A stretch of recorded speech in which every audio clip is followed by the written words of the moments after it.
अस्सलाम वालेकुम, आप देख रहे हैं पब्लिक ओपिनियन। मैं हूं सलमा कौसर। नाज़रीन, एहतसाब अदालत का बड़ा फैसला सामने आ गया है। वजीर आजम और उनके खानदान समेत 12 लोग बाइज्जत बरी हो गए। क्या केसेस इतने कमजोर थे?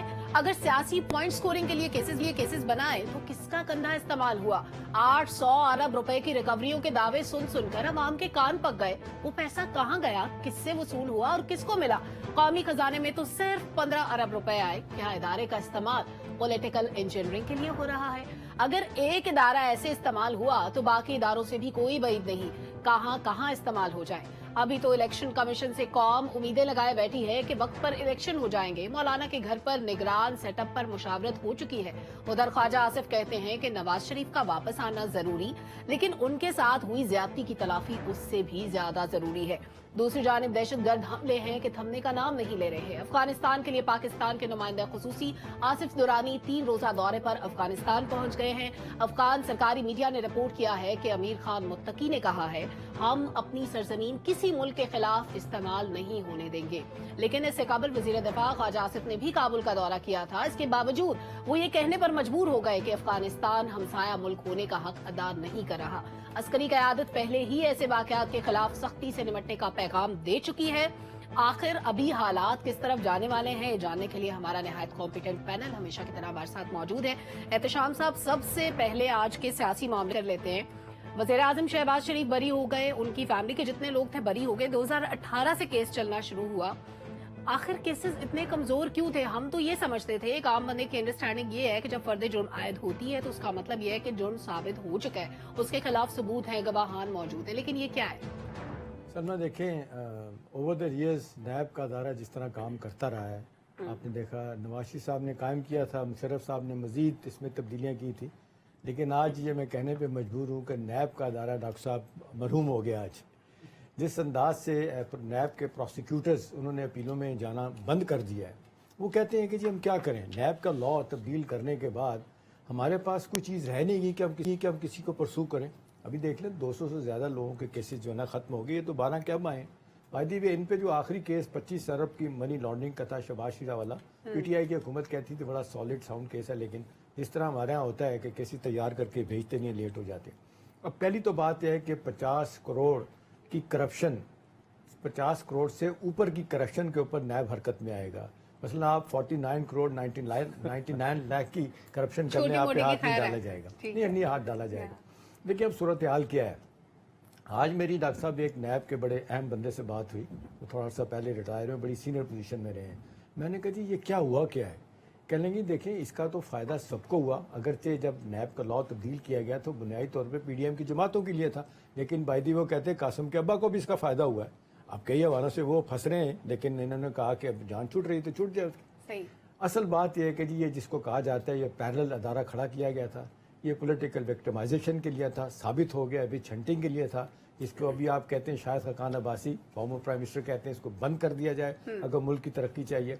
वैसे भी सलमा देखें, वो स्कॉटलैंड यार्ड वाले FBI वाले कहते हैं कि ये इतना मुश्किल काम है कि आप वाइट कॉलर क्राइम जो है ना वो उसको नहीं पकड़ सकते। नैब के प्रोसिक्यूटर कहते हैं कि जी हमारे पास क्रिमिनल लॉयर तो हैं, लेकिन हमारे पास वाइट कॉलर को अनर्थ करने वाले मामला हमारे हाथ में नहीं। एक चीज़ आखिरी बता दूं, इसहाक डार साहब अभी आए थोड़ा सा पहले, सारे केसेस ख़त्म, उनका घर जो नैब ने ले लिया था वो वापस हो गया, 40 करोड़ रुपया उनका फ्रीज हुआ था अकाउंट्स में, वो चला गया।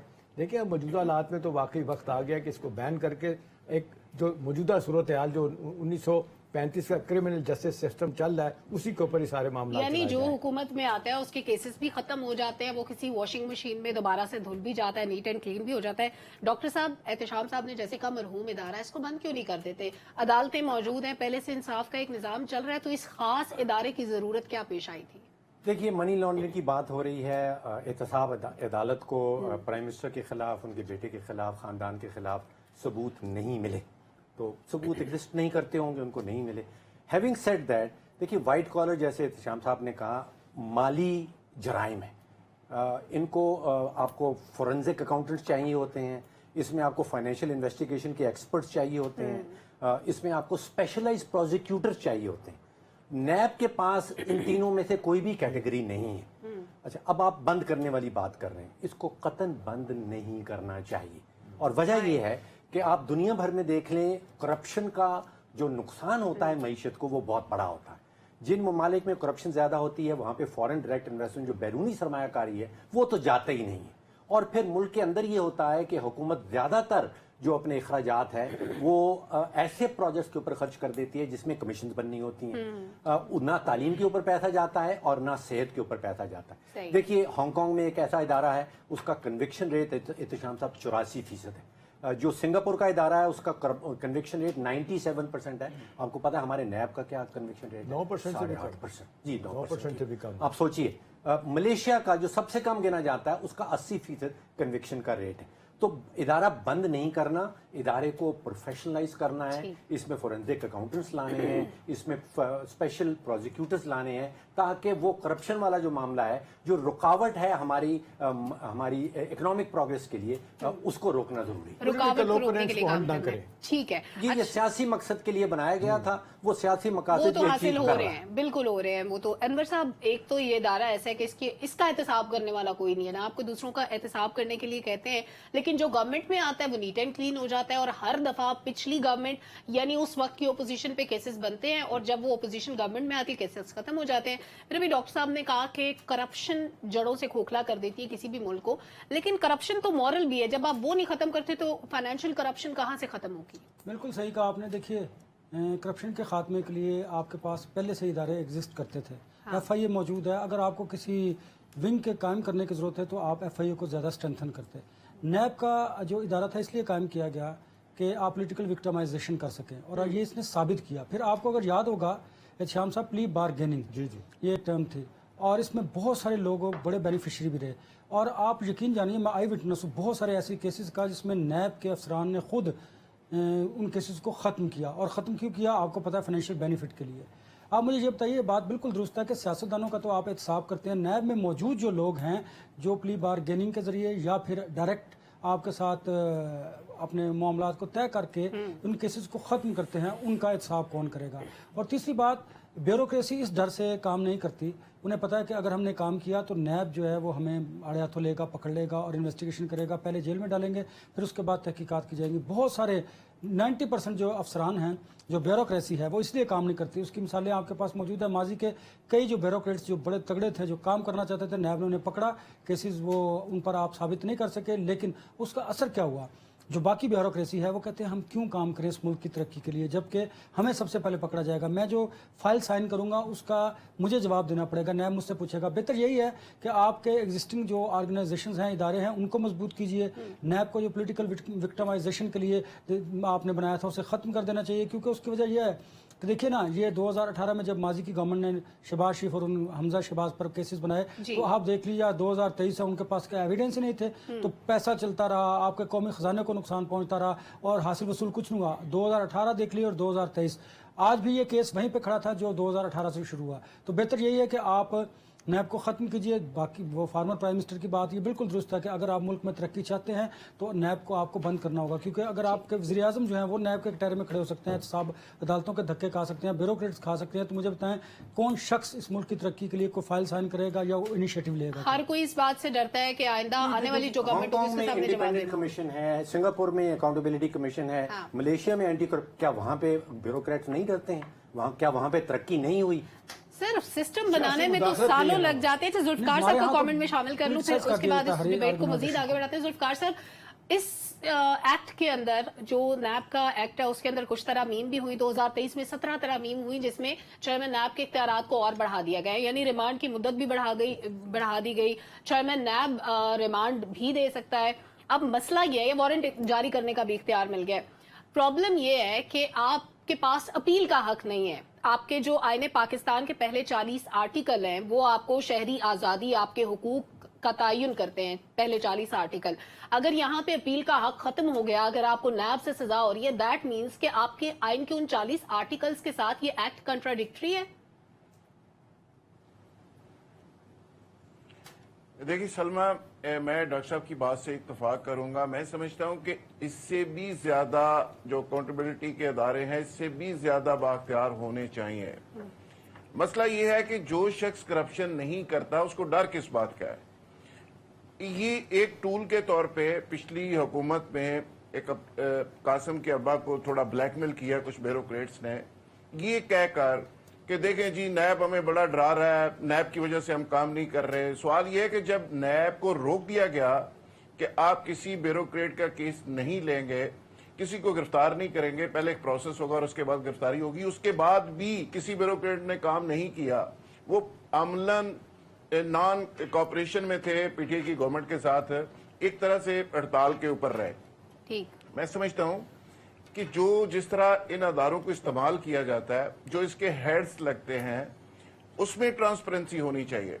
और इसको जब इस विल के साथ आप बनाएंगे कि वाकई इसमें इंसाफ होता हुआ नजर आए, एहतसाब होता हुआ नजर आए। ये एहतसाब और इंतकाम में बहुत मामूली सा फर्क होता है, यानी एहतसाब हो इंतकाम ना हो, तो फिर किसी को इतराज नहीं होगा। आप मुझे ये बताएं कि चेयरमैन नायब को जब अपोजिशन लीडर और प्राइम मिनिस्टर मिलके उस पर मशावरत करके लगाएंगे, उसके बाद आप क्या तवक्को करते हैं कि उसको आप इंडिपेंडेंट बॉडी के तौर पे अगर ऑपरेट करने दें, तो मेरा ख्याल है उसके नताइज बहुत बेहतर निकल सकते हैं। और यहाँ बात हो रही है हमजा साहब की बरियत की और प्राइम मिनिस्टर साहब की फैमिली की बरियत की। मैं समझता हूँ ये केस अगर गलत थे तो जिन लोगों ने बनाए उनके खिलाफ कार्रवाई होनी चाहिए, अगर ठीक थे तो ये खत्म नहीं होने चाहिए। सवाल ये है कि इसमें कौम का वक्त जाया किया गया, इसमें मीडिया का इवन वक्त जाया किया गया, अदालतों का वक्त जाया किया गया, करोड़ों रुपए इस पे खर्च हुए, रोजाना ले जाने पे लाने पे पुलिस वैगन, यानी इस पूरी एक्सरसाइज पे हमने हुकूमती मशीनरी को इस्तेमाल किया, जाया किया, पैसा जाया किया, वक्त जाया किया, और पूरी गवर्नमेंट इन्हीं कामों में लगी रही। और खतरनाक बात तो जिन तरामीम का जिक्र किया अभी कुछ देर पहले मैंने कि 17 तरामीम की गई, उसमें यह भी था कि नायब वफाकी और सूबाई काबीना के मामलात में भी मुदाखलत नहीं कर सकता, टैक्स के मामलात में मुदाखलत नहीं कर सकता। ये सारे वो कवानीन है जो उस वक्त की हुकूमत को फायदा देने के लिए। एक ब्रेक लेते हैं, ब्रेक से वापस आते हैं, डिस्कशन कंटिन्यू करते हैं, हमारे साथ रहिए।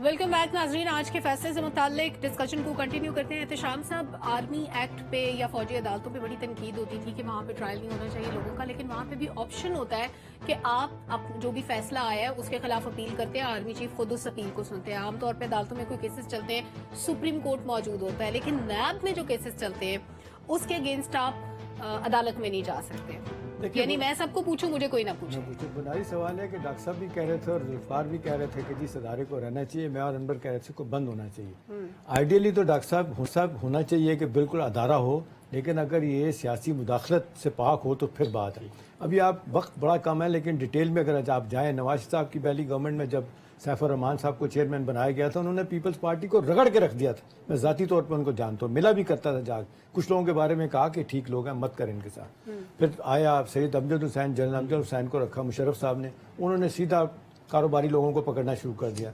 डॉक्टर इशरफ हुसैन गवर्नर थे, फाइनेंस मिनिस्टर थे शौकत अजीज, उन्होंने जाके कहा खुदा का वास्ता मुल्क से सारी की सारी यहाँ से सरमायाकारी चलेगी, उन्हें छोड़। फिर आ जाते हैं जनाब, इनका दौर आ जाता है पीपल्स पार्टी का। एडमिरल क्या नाम था जी उनका, फसीह बुखारी साहब को रखा, किसने?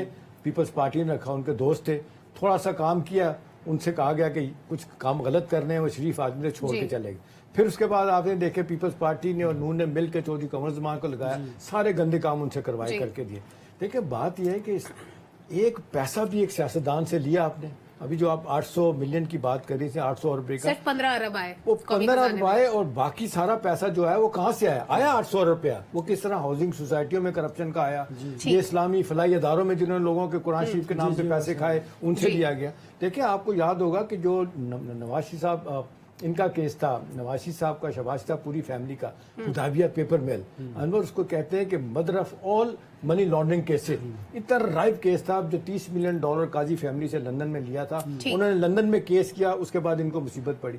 तो ये सारे के सारे अपने केसेस खत्म करवाने और अपोजिशन को फंसाने के लिए नैब का आधार है। यानी in other words political engineering के लिए इस इदारे को डॉक्टर साहब इस्तेमाल किया जाता है। तो अगर पॉलिटिकल इंजीनियरिंग के इल्जामात हर दौर में लगते रहेंगे, इदारे की कारकर्दगी और क्रेडिबिलिटी क्या होगी? देखिए पिछले 50 साल की माशी तारीख इस चीज की गवाह है कि मईशत और करप्शन में एक बड़ा गहरा गठजोड़ है, बड़ा गहरा ताल्लुक है। जो एशियन टाइगर्स एहतशाम साहब हम गिनते थे मुल्कों को, Hong Kong, Singapore, south Korea, Taiwan, चारों ने आजाद और प्रोफेशनल एंटी करप्शन इदारे बनाए और उसके बाद उनके देखें तरक्की का क्या हाल हुआ। اچھا ہمارے اپنے یہاں خیبر پختونخوا میں ایک احتساب کا ادارہ بنایا گیا تھا، ورلڈ بینک کی مشاورت سے بنایا گیا اور تھا، اس میں آپ بھی میں ممبر خود تھے۔ ذاتی طور پہ اس میں انوالو تھا، اور ہمیں بتایا گیا تھا اس وقت سابق وزیر اعظم جو ہیں انہوں نے ہمیں کہا تھا قاسم کہ کے مجھے ابا۔ ایک ایسا ادارہ، قاسم کے ابا نے کہا تھا کہ ایسا ادارہ بنا کے دو جس میں میں بھی پکڑا جاؤں اور ہمارے چیف منسٹر بھی پکڑے جائیں۔ وہ ادارہ قائم ہوا، اس نے کے پی کے وزراء کو پکڑنا شروع کیا، وہ پروفیشنل تھا، وہ آزاد تھا، اور ایسا ادارہ ضرورت ہے، بنایا جا سکتا ہے اگر سیاسی نیت ہو۔ اس کو بند ٹھیک کر ہے، دیا اس کے گیا، لیے قاسم نیت کے ابا نے بھی خود بند کیا، اچھا، یہ بات نہیں بتائی ڈاکٹر صاحب نے کہ اسے قاسم بھی کے ابا بند نے کر خود دیا بند کیا۔ اس کو خود اچھا۔ بند کر دیا گیا جی، جی۔ کیونکہ اس نے کام درست کرنا شروع کر دیا۔ کام درست بات کرنا تو شروع یہ کر دیا تھا۔ انور صاحب، یہ تو ایک ڈپارٹمنٹ کی بات ہو رہی ہے نیب کی، پولیس کی ایگزامپل لے لیں۔ کے پی میں اسی طرح سے ہم نے ماضی میں دیکھا کہ ریفارمز متعارف کرانے کا کہا گیا، پھر اسی آئی جی کو پنجاب میں لگایا گیا اور اس آئی جی نے جب ڈیلیور کرنے کی کوشش کی اسے ہٹا دیا گیا۔ دیٹ مینس کہ ہمارے سسٹم کے ساتھ یہ انصاف کرنے والے ادارے کمپیٹیبل ہی نہیں ہیں۔ دیکھیے سلمہ، ہم بات کرتے ہیں ڈیولپ کنٹریز کی اور ہم کمپیئر کرتے ہیں اپنے ملک کا ان کے ساتھ، ہمارے ڈبل سٹینڈرڈز ہیں۔ ہم سارے یہ کہتے ہیں کہ نیب کا ادارہ ہونا چاہیے، یہ ہونا چاہیے، اور اگر نیب کا ادارہ کسی جرنلسٹ کو پوچھ لے تو ان کے دم پر پاؤں آ جاتا ہے۔ کیا ویسے ڈبل سٹینڈرڈز ہیں؟ حد ہوگی ہے ویسے۔ اور ادارے ہونے چاہیے، اور اداروں کو پولیٹیسائز کریں، پیسہ جو قومی خزانے کا ہے ادھر لٹا دیں، اور جو کچھ اداروں کا ہو رہا ہے وہ مادر پدر آزادی دے دیں۔ آپ نے بات کی پولیس ریفارمز کی، پولیس ریفارمز کے آپ نے دیکھا کے پی کے میں بھی اس طرح ہمارا جو سسٹم ہے نا یہ بڑا فرسودہ ہے، انگریز دور کا سسٹم ہے، اس میں ریفارمز لانا ہی نہیں چاہتے۔ جو ریفارمز، دیکھیے آپ سسٹم سے لڑائی نہیں کر سکتے، آپ سسٹم کو تبدیل کرنا ہے، آپ نے آہستہ آہستہ گریجولی کیجیے۔ میں آپ کو ایک ایگزامپل کوٹ کروں گا، آپ موٹر وے پہ جائیے نظرہ 200 پہ، آپ کو پتا ہوگا، خوف ہوگا کہ قانون کی عملداری ہے، آپ 120 سے اوپر نہیں جائیں گے تو آپ کو پتا ہے کہ میرا چلان کر دیا جائے گا، لیکن اگر آپ پیرلل اگر آپ جی ٹی روڈ پر کریں گی تو آپ 150 پہ بھی جائیں گے، کیونکہ آپ کو پتا ہے یہاں پر جی ٹی روڈ پر قانون کی عملداری نہیں۔ اصل بات دیکھیں کون سا ادارہ ہے اس ملک میں جو موجود نہیں، مسئلہ ہے قوانین کی امپلیمنٹیشن کا، وہ آپ کی ول ہونی چاہیے، پالیٹیشنز کی بھی، آپ کی، میری، اور بیوروکریسی کی بھی۔ جب اس ملک کی بیوروکریسی یہ طے کر لے گی کہ ہم نے اس ملک کو ترقی کی راہ پر گامزن کرنا ہے تو ڈیفینیٹلی یہ ملک ترقی کی راہ پر گامزن ہوگا۔ بنیادی وجہ یہ ہے، مجھے بتائیں کہ جو وزراء آتے ہیں ان کو پتہ نہیں ہوتا کہ ورکنگ ہوتی کیسے اس منسٹری کی، ساری منسٹری تو سیکٹری چلاتے ہیں، تو سیکٹری کو آج تک کبھی کس نے پوچھا کہ وہ کیا کرتی ہیں بیوروکریسی کو؟ لہٰذا بیوروکریسی کو درست کرنے کی ضرورت ہے اور قانون پر عمل درآمد کرنا ہمارے لیے۔ اور یہ سروس نیب ریفارم صحیح میں کی جائے۔ ٹھیک، سول سروس ریفارمز اور نیب ریفارمز کی بھی بڑی ضرورت ہے۔ ذوالفقار صاحب، اگر ہر کابینہ آنے والی اپنے فائدے کے لیے اپنے اوپر بنے ہوئے کیسز کو دیکھتے ہوئے ریفارمز کرے گی، آپ نے جو اوپوننٹ ہے ان کو کیسے سزا دینی ہے، کیسے تنگ کرنا ہے، کتنے دن جیل میں رکھا جا سکتا ہے، کتنا ان کو مار پیٹ کی جا سکتی ہے، اس حساب سے ریفارمز کرے گی، تو کیا یہ ادارہ سسٹین کر سکے گا؟ دیکھیے برطانیہ کے اندر تو ریٹن میں آئین بھی نہیں ہے، پوری دنیا کو وہ لیڈ کر رہا ہے، اور وہاں Conventional آئین۔ آپ نے جو آئین کے ساتھ کھلواڑ کیا ہے، جو کھلواڑ آپ نے کیا ہے، جس طرح آپ نے ترامیم کی ہیں اپنی خواہش کے مطابق، جس طرح لیجسلیشن ہوئی ہے، اور آپ نے پوری دنیا کے سامنے جو نقشہ رکھا ہے، میں سمجھتا ہوں کہ اس پہ یقین جانے کہ جتنی بھی اس پہ میں اب کیا لفظ اس پہ کہوں کہ جتنا بھی اس پہ غور کیا جا سکتا ہے، لیکن ان سیاستدانوں کو سمجھانا چاہیے کہ آپ اپنی خواہش کے مطابق جب تک اداروں کو چلانے کی کوشش کریں گے، پولیٹیکل ول نہیں دیں گے اس کو، تو اس سے رزلٹ کیسے ملے گا؟ دیکھیں لیجسلیشن یہاں پہ موجود ہے، تنقید تو پولیس کے اوپر بہت ہوتی ہے، تنقید تو جوڈیشری کے اوپر بہت ہوتی ہے، کیا ان کو بند کر دیا جائے؟ ان کی ریفارمز کی ضرورت ہے، ان کو بہتر کرنے کی ضرورت ہے، وہاں سے سیاست ختم کرنے کی ضرورت ہے، وہاں پہ اچھے ہیڈز لگانے کی ضرورت ہے، آپ اچھے ہیڈز اس کے لگا دیں، وہاں پہ اس کی ریفارمز کر دیں تو اس کے رزلٹ آپ کو مل جائیں گے۔ اچھے سربراہوں کی ہوتا ہے کہ ضرورت جو ہے۔ صاحب آتے ہیں، جیسے ڈار صاحب کا گھر اس دفعہ قبضہ کیا گیا، پھر وہ واپس آئے تو وہ چھوڑ دیا گیا۔ اس سے پہلے ہم نے دیکھا کہ نواز شریف صاحب کے گھر کے اندر وہاں پہ رفائی ادارہ قائم کر دیا گیا تھا راتوں رات مشرف صاحب کے دور کے اندر، جب وہ واپس پریشر کے ساتھ آئے تو راتوں رات اس کو خالی کر دیا گیا۔ یعنی یہ ساری تماشے تو گیم پچھلے کرسی کی 75 ہے، سال جو سے ہم کرسی بہت میں دیکھ رہے بیٹھتا ہے وہ جانتا ہے کہ اس کو کیا چاہیے، اسی حساب سے پورا سیٹ اپ ڈیزائن کیا جاتا ہے۔ یہاں احتساب کا نام لیا جاتا ہے، لیکن احتساب کے نام پہ انتقام لیا جاتا ہے، یہ بدقسمتی ہے۔ انتقام لینا، اچھا اس روایت کو بدلنا ہوگا۔ طور پہ ذوالفقار صاحب، دو اور بھی ٹاپک ہے، وقت مختصر ہے۔ احتشام صاحب، بہت سے اداروں سے ہم ایکسپیکٹ کرتے ہیں، نیب کی طرح الیکشن کمیشن سے بڑی امیدیں ہیں. اب الیکشن کمیشن کا پورے سال میں کام کیا ہوتا ہے؟ الیکشن کرانے، حلقہ بندیاں کرنی، وہ تو ہوئی نہیں ابھی تک. وہ کہتے ہیں کہ جی اگر آج سیکرٹری الیکشن کمیشن کا بیان میں دیکھ رہی تھی، وہ کہتے ہیں کہ اگر کہہ دیا جاتا ہے کہ نئی مردم شماری پہ الیکشن ہونے ہیں تو ہمیں 4 مہینے چاہیے حلقہ بندیاں کرنے کے لیے. تو اب پورا سال کیا کرتے رہے؟ پورا سال یہ کرتے رہے کہ 35 ارب روپیہ لیا انہوں نے نئی مردم شماری کے لیے کہ جی 2023 میں مکمل ہوگی اور سی سی آئی کے فیصلہ، کیبنٹ کے فیصلے کے مطابق اگلا الیکشن جو ہے نا اس کے مطابق ہوگا. 20 بلین روپیہ تو سلمہ آپ نے الیکشن کے لیے نہیں دیا، جو روتی رہی 21 بلین سپریم کورٹ دے. اب دیکھیں اگر آپ نے یہی کرنا تھا تو یہ 35 بلین روپیہ کیوں ضائع کیا گیا؟ دیکھیں بات یہ ہے کہ کہتے تو ہم سارے ہیں، باوجود اس بات کے کہ الیکشن کمیشن آف پاکستان کو کہا جاتا ہے قانونی آئینی ادارہ ہے، بڑا انڈیپینڈنٹ بنا دیا گیا ہے. اب تو صدر کی بھی انہیں نصیحت کی ہے، ایڈوائس کی ضرورت نہیں ہے. تو سیدھی بات ہے وہ بھی استعمال ہو رہا ہے. سارے ادارے کہیں نہ کہیں کسی کے کہنے پہ استعمال ہو رہے ہیں. ادروائز تو یہ ایشو تھا ہی نہیں. آج بھی جو الیکشن کمیشن کے اہلکار کا بیان ہے وہ اگر لکھ کے ساتھ آیا ہوا ہے. بھئی اگر کا کیا مطلب ہے؟ آپ کو اسٹیپولیٹڈ ٹائم میں آپ نے الیکشن کروانے ہیں. آپ نے 14 مئی کو الیکشن نہیں کروائے جو اپنا کے پی میں، اپنا پنجاب میں ہونے تھے. اتنی بڑی وائلیشن کبھی نہیں ہوئی کسی نے کی. اب لوگوں کو پتہ چل گیا کہ جی تھرڈ اونلی ون ٹائم دوبارہ بھی لیٹ کر دیں گے. اصل مسئلہ یہ ہے کہ ساروں کو پریشانی یہ ہے، خاص طور پہ پی ڈی ایم کی جماعتوں کو، جماعتوں کو، کہ ہم نے کیا کچھ نہیں ہے، ڈیلیور نہیں کیا، پبلک کو دینے کے لیے کچھ نہیں ہے. آئی ایم ایف کتنی کڑی شرائط ہے. ابھی دیکھیں 4 روپے بجلی مہنگی، پھر 1.5 روپے پھر مہنگی، گیس بھی مہنگی ہونی جا رہی ہے. آج بھی 29% مہنگائی کا ریٹ ہے. تو کس طریقے سے آپ جا کے عوام میں جا کے لوگوں سے ووٹ مانگیں گے؟ وہ فیئر فیکٹر جا نہیں رہا. ہاں یہ ہے کہ کنائنمنٹس ہے، مقتدار کے ساتھ مل کے اگلے سیٹ اپ میں بھی یہ رہنا چاہتے ہیں، لیکن کچھ عوام کو تو نہیں دیا نا. تو میرا اپنا خیال ہے اس پہ بڑا واضح طور پہ الیکشن کمیشن کو اتنی آزادی دے دی گئی ہے. انہیں بالکل آئین اور قانون کے مطابق جو ٹائم بنتا ہے فریم میں الیکشن کروانے چاہیے تھے، مردم شماری کے نہیں کرانے چاہیے تھے. وہی مردم شماری دیکھنا جس کے اوپر آپ نے طے کر لیا، سی سی آئی نے، کابینہ نے، آپ اس سے بھاگ رہے ہیں. آپ اس کو نوٹیفائی بھی کر دیں تاکہ معاملہ گزٹ نوٹیفیکیشن اس لیے نہیں جاری کر رہے کہ ایم کو ناراض ہو جائے گا، فلان ناراض ہو جائے گا. اچھا ٹھیک ہے ڈاکٹر صاحب، ٹائم پہ الیکشن ہونے چاہیے، سب کہتے ہیں. گورنمنٹ کا موڈ بنتا ہوا نظر آ رہا ہے کیونکہ وہ نگران سیٹ اپ کے لیے مشاورت وغیرہ کر رہے ہیں. لگتا ہے کہ وہ جائیں گے، پکے نہیں ہو جائیں گے حکومت کے اوپر. سوال یہ کہ الیکشن کمیشن کا موڈ کیوں نہیں بن رہا الیکشن کرانے کے لیے؟ سوال سلمہ یہ ہے کہ 48 سالوں میں 11 الیکشن کروائے ہیں. اب آپ 12واں الیکشن کروانے چلے ہیں. آپ نومبر میں کروا لیں، اکتوبر میں کروا لیں، مارچ میں کروا لیں. احتشام صاحب اگر معیشت ہوگی تو الیکشن ہوگا، اور معیشت بچے گی تو سیاست چلے گی. یہ تو بات ہے. اگلے 3 سے 9 مہینے اتنے سخت معاشی امتحان ہمارے سامنے آنے والے ہیں. ابھی جو سٹینڈ بائی ایگریمنٹ ہم نے کنکلوڈ کیا ہے آئی ایم ایف کے ساتھ، اس میں اتنی سخت شرائط ہیں اور اتنے پاپڑ بیلنے کے بعد ہمیں وہ ملا ہے. Staff report IMF کی کیا کہہ رہی ہے؟ آپ ذرا وہ پڑھ کے دیکھیں. مشکلات 120 صفحات کی وہ رپورٹ ہے.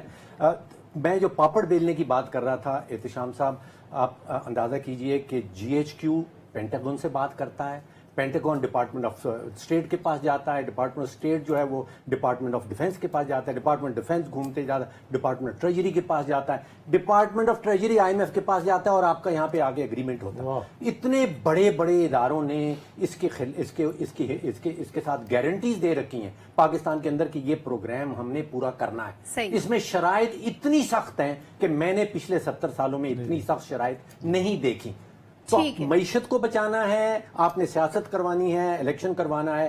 معیشت رہے گی تو الیکشن ہوں گے اور پھر سیاست چلے گی، ورنہ سیاست کا کوئی فائدہ نہیں. اچھا، معیشت اور الیکشن دونوں جڑی ہوئی چیزیں ہیں. انور صاحب، اگر ان کیس ہم پہلے بھی اس پہ بات کر چکے ہیں کہ آپ اتنا پیسہ لگا کے الیکشن کرا دیں گے، لیکن اگر آپ نے ریزلٹس مردم شماری کے نوٹیفائی نہیں کیے تو اس کے بعد کیا ہوگا؟ کہ سیاسی جماعتیں اٹھیں گی، وہ اس الیکشن کو چیلنج کریں گی، دوبارہ وہی ایکسرسائز، وہی خرچہ، اربوں روپے جو ہم نے ادھار لیے، جس کا سود ادا کرنے کے لیے ہم احتشام صاحب قرضے لے رہے ہیں، اس کے لیے ہم دوبارہ قرضہ لیں گے، پھر الیکشن کرائیں گے. سلمہ اور احتشام صاحب، یہ بات تو ذہن میں رکھیے، جو آپ پہلے مینول مردم شماری کروایا کرتے تھے اس میں بڑا فرق تھا. اب جو ڈیجیٹل مردم شماری ہے اس میں صحیح آپ کے اعداد و شمار آ رہے ہیں. اور وہ جو کہہ رہے تھے نا آپ آبادی بڑھتی جا رہی ہے، شاید اس میں ڈیجیٹل کا اگر ڈیٹا ہے تو تھوڑا کم ہی آپ کو دکھائی دے گی. ایک بات تو یہ ہے. دوسری بات دیکھیے، الیکشن کمیشن نے الیکشن کروانے ہیں، اور میں آپ کو ایک بات بتاؤں، جتنا با اختیار اور مضبوط الیکشن کمیشن یہ ہے، شاید ہی ماضی میں ایسے ہو. اتنا غریب کیوں؟ نہیں، میری بات سنیں. دیکھیے، حکومت نے پیسے دینے ہیں، آپ نے الیکشن کروانے ہیں. جوڈیشری نے آپ کو ریٹرننگ افسران اور عملہ دینا ہے، آپ نے الیکشن کروانے ہیں. مجھے یہ بتائیے، اگر پولنگ اسٹیشنز میں آپ نے جو پولیٹیسائز ہوں گے، میں آپ کو ایک بات بتاؤں، इन्होंने इलेक्शन कमीशन ने रिटर्न लिख के भेजा इनको सिविलियन गवर्नमेंट को भी और फौज को भी कि हमें आप दीजिए, हम इलेक्शन करवाने को तैयार है, लेकिन उसका कोई जवाब नहीं आया कि जी वो सैलाब है, वहाँ पर फौज है, सरहदों पर फौज है, लाइन ऑफ कंट्रोल पर है। मुझे ये बताइए कि आप इलेक्शन कमीशन को वसाइल नहीं देंगे, उनको सिक्योरिटी नहीं देंगे, उनको अमला नहीं देंगे, तो फिर मुझे बताएं आप इलेक्शन क्या करवाएंगे। और एक और बात बड़ी इंपॉर्टेंट ज़हन में रखिएगा कि इसी सूरत हाल में अगर इंतखाबात होते हैं, सिक्योरिटी अगर आपको प्रोवाइड नहीं की जाती, और जिस तरह मौजूदा हुकूमत ने और माजी की हुकूमत ने अपने वहाँ पर पुलिस में और बाकी जगहों पर असिस्टेंट कमिश्नर जो है वहाँ पर अपने लोग लगाए हुए हैं, वो अगर वहाँ पे होंगे, मुझे ये बताइए अमला वहाँ पर सिक्योरिटी नहीं होगी तो वहाँ पर रिगिंग नहीं होगी, आप बताइए, खूनी इलेक्शंस होंगे।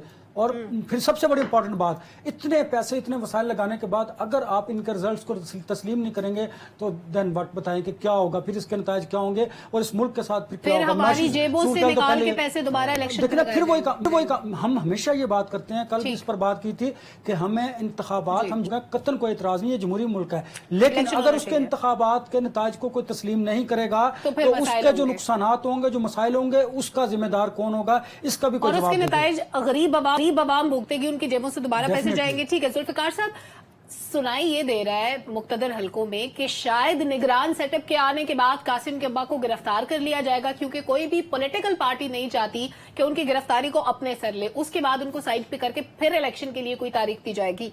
क्या आपको ऐसा लगता है? देखिए, लेवल प्लेइंग जो टर्फ बिछ रहा है वो अभी कंप्लीट नहीं हुआ, कुछ रह गया थोड़ा सा, और वो ख्वाहिश मौजूद है उसमें गिरफ्तारी की भी और नाअहली की भी, लेकिन साथ साथ परेशानी भी है कि पॉपुलैरिटी बढ़ती चली जा रही है।